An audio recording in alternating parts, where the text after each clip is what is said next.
Hai, Assalamualaikum warahmatullahi wabarakatuh dan salam sejahtera semua. Terima kasih kerana sudi bersama kami lagi untuk kali ini. Jadi, untuk hari ini saya nak ajarkan anda untuk menggunakan Google Drive. Tapi sebelum tu saya nak ucapkan terima kasih banyak-banyak kepada 157 subscribers yang menyokong kami. Jika anda belum menekan butang subscribe, sila subscribe sekarang. Baik, kita akan masuk kepada pembelajaran kita pada hari ini. Pada hari ini, saya ingin ajarkan kepada anda semua berkenaan dengan Google Drive. Apa itu Google Drive? Google Drive ni salah satu daripada Google Workspace yang digunakan sebagai pengganti pen drive, pengganti disket. Okay? Dan dia adalah merupakan salah satu daripada cloud lah. Dan Google Drive ni merupakan salah satu tempat simpanan data, maklumat dan juga file-file yang tidak mempunyai virus. Jadi jangan risau dan jangan bimbang. Saya akan tunjukkan cara untuk membukanya terlebih dahulu. Yang pertama, anda boleh membuat carian Google Drive. Ataupun pilihan kedua adalah tekan di 9 titik ini. Di ikon 9 titik ini, cari Google Drive dan tekan Google Drive. Jadi, paparan ini akan bawa anda terus ke laman Google Drive ini.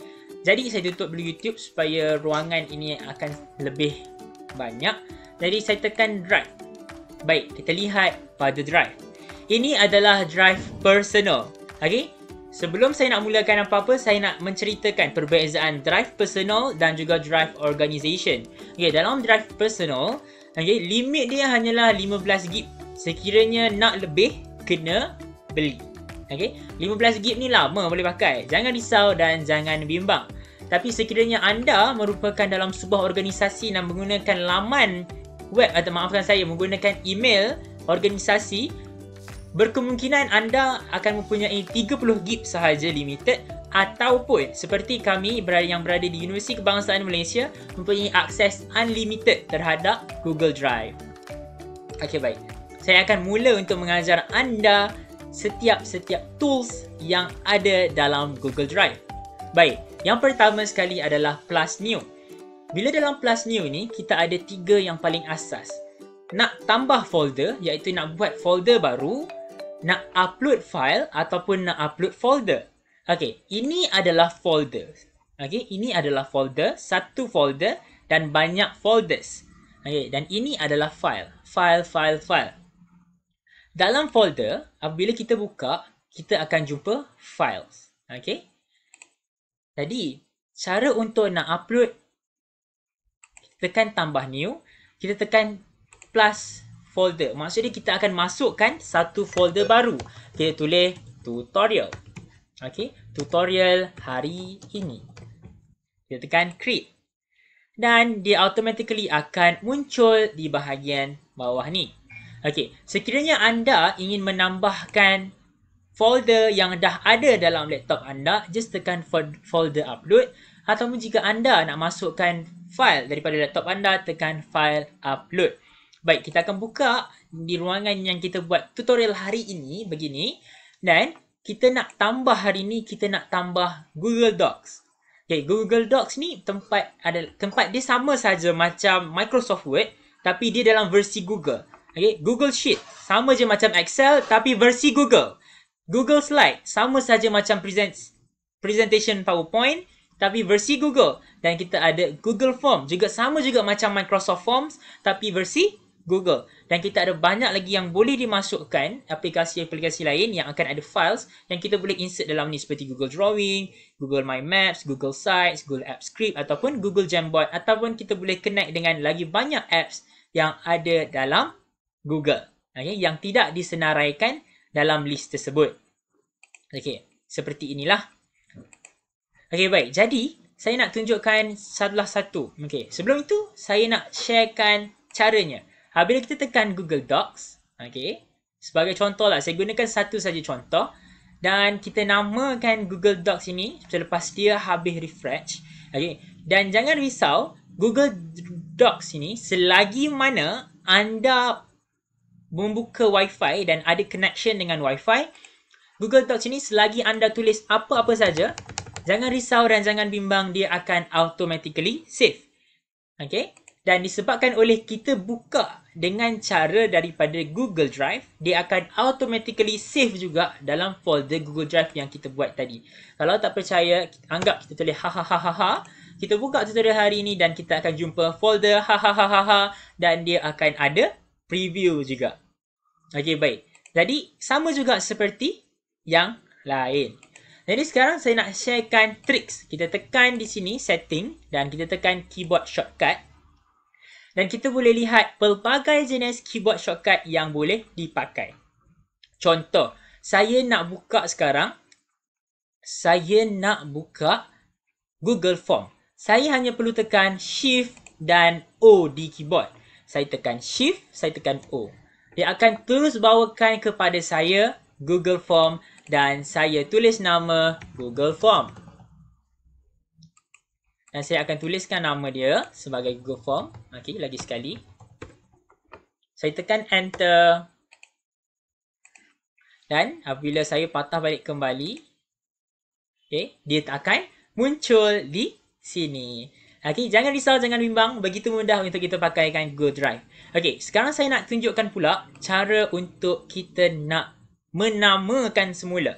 Okey, kita boleh tekan right click dan pilih rename.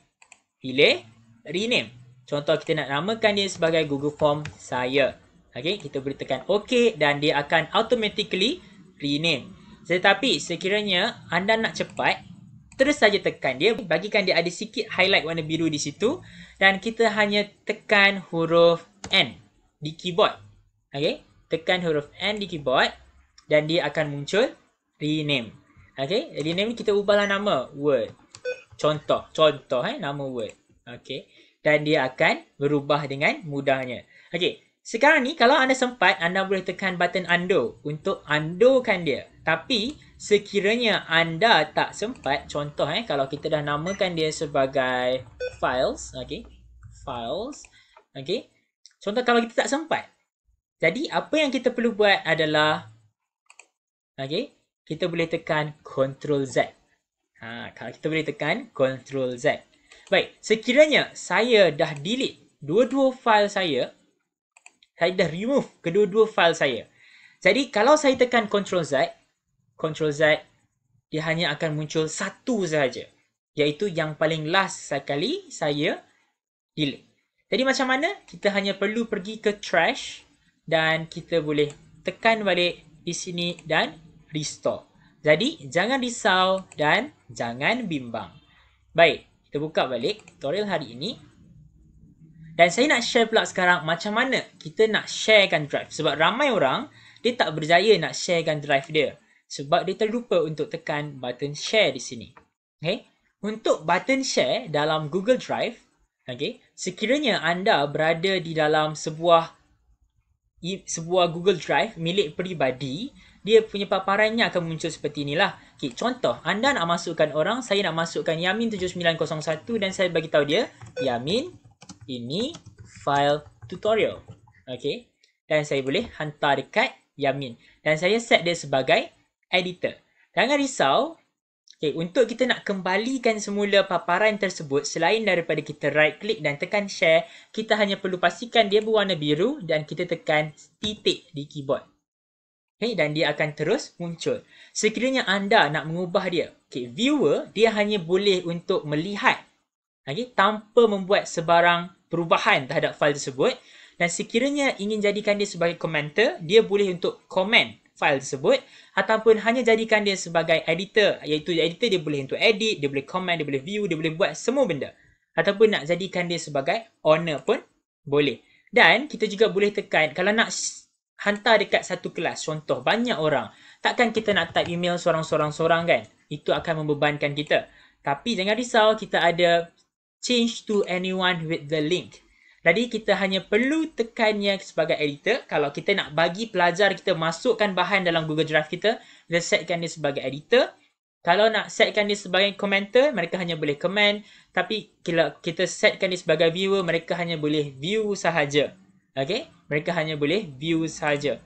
Jadi kita hanya perlu tekan copy link dan hantar kepada yang memerlukan. Kita juga boleh ubah. Kalau nak patah balik, kita hanya perlu tekan kepada restricted. Okey, baik. Jadi saya nak tunjuk pula sekiranya saya berada di Google Form yang lain. Saya berada di dalam Google Drive yang lain, maafkan saya. Sebagai contoh, saya ada e-book Environmental Science di sini. Okay? Okeylah, saya nak tunjuk secara terus daripada paparan hadapan. Di paparan hadapan, kita juga boleh share file dengan cara yang sama. Klik, bagi dia ada warna biru, kita tekan titik. Okay? Cara yang lebih mudah, simple, tak perlu mencari. Okay? Tekan titik dan dia akan muncul. Okay?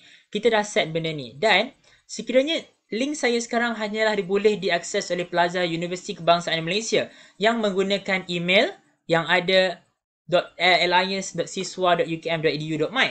Tapi saya juga boleh ubah dia kepada anyone with the link. Jadi dia akan jadi sama yang macam tadi. Kalau tak, hanya pelajar yang pakai email yang ada siswa.ukm.edu.my ataupun yang ada UKM saja yang dibenarkan untuk pakai.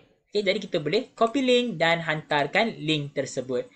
Jadi, anda juga sekiranya, contoh, kalau saya nak starkan dia, sebab sekarang saya dah starkan dia. Contoh, saya remove star dan saya nak starkan dia balik, add to star. Dan bila kita tekan di bahagian star, kita akan jumpa Environmental Book Science di sini, e-booknya. Okay? Dan contoh kita nak tengok, recent kita buka apa benda. Jadi, kita boleh tengok recent kita buka benda apa dalam Google Drive. Dan kita juga boleh tengok apa yang orang share dekat kita. Okay, kita boleh tengok apa yang orang share dekat kita untuk kita buka balik. Yang mana kita baru lepas buka dan sebagainya, dia akan timbul paling atas dekat sini. Dia akan ada di bahagian Quick Access. Dan kita juga boleh mengubah paparan sekiranya kita ingin mengubah paparan. Macam tadi, paparannya seperti ini. Dia bentuk kotak-kotak dan sebagainya sampai ke bawah. Tapi di bahagian paparan ini pula, dia akan membuatkan kita semua berada dalam list. Akan ada last modified bila dan sebagainya. Dan di sini ada I button untuk melihat siapa yang membuat sebarang perubahan. Contohnya di sini. Okey, di dalam ini saya tekan I button dan apabila saya tekan activity, saya boleh melihat siapa yang membuat sebarang dalam drive ini. Okey, sekiranya hanya saya, maka hanya sayalah yang akan membuat perubahan di situ. Ada di sini. Tapi itulah caranya. Okey. Oh my god, dan kita boleh dapatkan di bahagian di tepi ini, iaitu bahagian activity untuk kita lihat siapa yang delete, siapa yang join dan sebagainya lah di bahagian tepi ini. Okey, baik. Saya juga akan tunjukkan cara-cara lebih mudah untuk kita nak share selain pada tekan titik. Kalau anda nak secara normal, anda cari saja ada butang yang ada orang dan ada butang plus. Ini adalah untuk kita dapatkan email. Dapatkan link, maafkan saya. Jadi kita kembali semula kepada Google Drive kita. Dan untuk mengatakan semua, Google Drive ni juga kita boleh warnakan dia. Okay, kita boleh change color. Contoh saya nak lebih mudah untuk saya nak perhatikan satu benda. Jadi saya boleh change color dia sebagai warna-warna tertentu. Untuk memastikan saya lagi mudah untuk mencapai maklumat yang saya inginkan. Jadi sekiranya ada sebarang penambahan, mungkin saya akan buat dalam video-video yang seterusnya. Jumpa lagi.